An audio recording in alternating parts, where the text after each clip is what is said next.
Madame la Présidente du Conseil exécutif, Mesdames et Messieurs les ministres, Mesdames, Messieurs, le terrorisme fait des ravages et il fait rage dans notre continent. Ces jours-ci, plusieurs centaines de civils et militaires, dont plusieurs soldats du contingent du Burundi dans notre mission en Somalie, en ont été victimes. Aussi, Madame la Présidente, Mesdames et Messieurs, je vous demande de vous lever et d'observer une minute de silence en la mémoire de toutes ces victimes.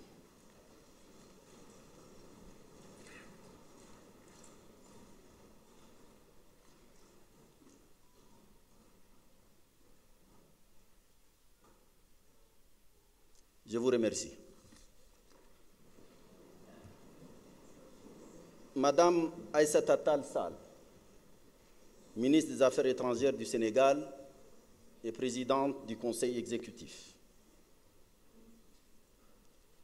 Mesdames et Messieurs les membres du Conseil exécutif, Madame la secrétaire exécutive de la CEA, Mesdames et Messieurs les commissaires, Mesdames et Messieurs les présidents des commissions et secrétaires exécutifs et généraux des communautés économiques régionales, Mesdames et Messieurs les chefs des exécutifs des organes de l'Union africaine, chers amis partenaires, Mesdames, Messieurs, je suis particulièrement heureux de prendre la parole à l'occasion de cette réunion du Conseil exécutif de l'Union africaine, préparatoire au sommet extraordinaire sur les questions humanitaires, la lutte contre le terrorisme et les changements anticonstitutionnels en Afrique. Permettez-moi d'exprimer notre reconnaissance à son Excellence Teodoro Obiang Mbasogo, président de la République de Guinée équatoriale, à son gouvernement et au peuple équato-guinéen pour tous les efforts consentis pour le bon déroulement de nos travaux. Simple coïncidence ou heureux présage, notre Conseil se tient le jour même où nous célébrons le 59e anniversaire de la création de l'Organisation de l'Unité africaine, devenue Union africaine il y a 20 ans. Puisse cette journée spéciale pour l'Afrique inspirer nos travaux et éclairer nos délibérations. Madame la Présidente du Conseil exécutif, Mesdames et Messieurs, votre Conseil va se saisir à la fois des questions humanitaires et de l'épineuse question du terrorisme et des changements anticonstitutionnels de gouvernement en Afrique. Deux thématiques qui s'abreuvent l'une l'autre des causes et des conséquences. Le tableau qu'offre la situation humanitaire actuelle est loin d'être reluisant. Il est sombre, très sombre. Cette déplorable situation résulte de la combinaison d'un ensemble de facteurs d'origine à la fois humaine et naturelle. Ainsi, aux attaques terroristes, aux conflits armés internes prolongés, aux conflits intercommunautaires, aux multiples effets du changement climatique sur les capacités de production agricole et sur les pâturages engendrant crise alimentaire et nutritionnelle, est venue s'ajouter, dès février 2020, la pandémie de la Covid-19. Elle a opéré comme un redoutable multiplicateur de difficultés, dont les conséquences sont aujourd'hui renforcées et amplifiées par l'impact du conflit russo-ukrainien. En se renforçant mutuellement, les effets négatifs de ces facteurs induisent l'accélération du processus de dégradation des conditions de vie des personnes en situation de détresse humanitaire.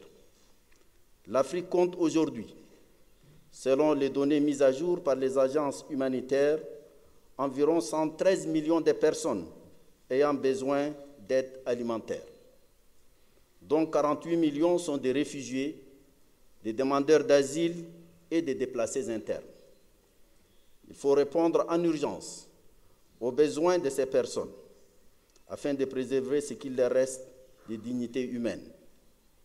Si rien n'est fait, il faudrait s'attendre à une augmentation de ce nombre et à une irréversible plongée dans la sous-humanité de ces personnes. L'Union africaine n'a pas attendu la dégradation actuelle de la situation des réfugiés et personnes déplacées internes pour réagir. Dans une démarche proactive d'anticipation, elle avait, dès 2009, adopté la Convention de Kampala, assortie d'une déclaration organisée autour d'une cinquantaine de recommandations à visée pratique. Cette convention ambitionnait de prendre effectivement en charge les défis posés par les personnes victimes des déplacements forcés sur le continent. Dans cette perspective opératoire, l'Union africaine a convoqué en 2011 la première conférence humanitaire de donateurs qui s'était tenue sous la thématique « Une Afrique, une voix contre la faim ». L'Union africaine a par ailleurs renforcé l'institutionnalisation de ses efforts dans les champs de l'humanitaire.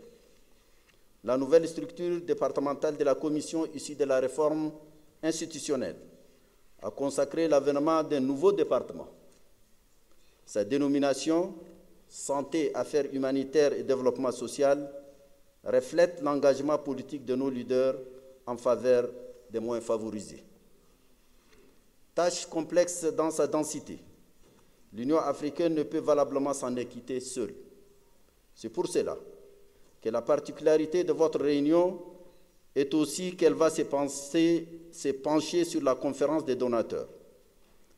Répondre au déficit de financement de l'aide humanitaire doit être une urgence pour l'Afrique, quand on sait que l'attention est plus tournée vers l'Europe de l'Est avec le conflit entre la Russie et l'Ukraine.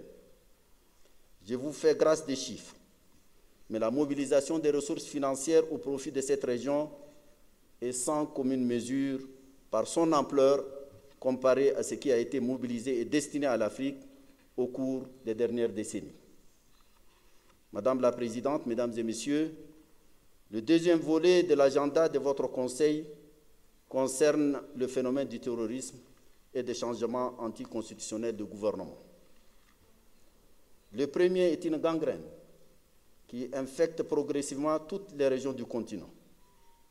De la Libye en Afrique du Nord au Mozambique en Afrique australe, du Mali en Afrique de l'Ouest à la Somalie dans la Corne de l'Afrique, en passant par le Sahel, le bassin du lac Tchad à l'est de la RDC en Afrique centrale, le terrorisme ne cesse d'étendre sa toile macabre avec des conséquences considérables sur les finances, les économies et la sécurité des populations. Chaque jour, des victimes sont enregistrées. De nombreux villages et centres sont désertés. Des centaines d'écoles sont fermées. La mutualisation de nos efforts, la synergie de nos stratégies et l'appui des partenaires ont certes permis de contenir le terrorisme, mais ne l'ont pas totalement éradiqué. Il constitue toujours une préoccupation majeure pour de nombreux États qui investissent l'essentiel de leurs ressources pour le combattre ou pour se protéger. Quant au changement anticonstitutionnel du gouvernement, fléau récent, mais heureusement encore très localisé sur le continent, ils viennent marquer un recul des processus démocratiques engagés dans de nombreux pays depuis une trentaine d'années. Les réunions du Conseil de paix et de sécurité de l'Union africaine ont été fortement marquées ces dernières années par l'inscription à leur ordre du jour des points relatifs à ces changements. Il en a résulté des mesures de suspension des États concernés. Par ailleurs, les délais de transition mis en place au lendemain de ces changements anticonstitutionnels sont devenus des sources de dissensions et parfois de tensions préjudiciables à la stabilité des États concernés et à celle de leur voisinage. Cette situation nouvelle nous interpelle quant à la pertinence et la mise en œuvre des instruments dont nous nous sommes dotés pour prévenir les atteintes au constitutionnalisme et à l'alternance démocratique. C'est sur ces mots qui plombe sérieusement l'évolution du continent, que votre Conseil devra se pencher afin de poser les balises nécessaires pour éclairer les chefs d'État dont les décisions, vous vous en doutez, sont très attendues. En vous souhaitant de fructueuses délibérations, je vous remercie de votre bienveillante attention.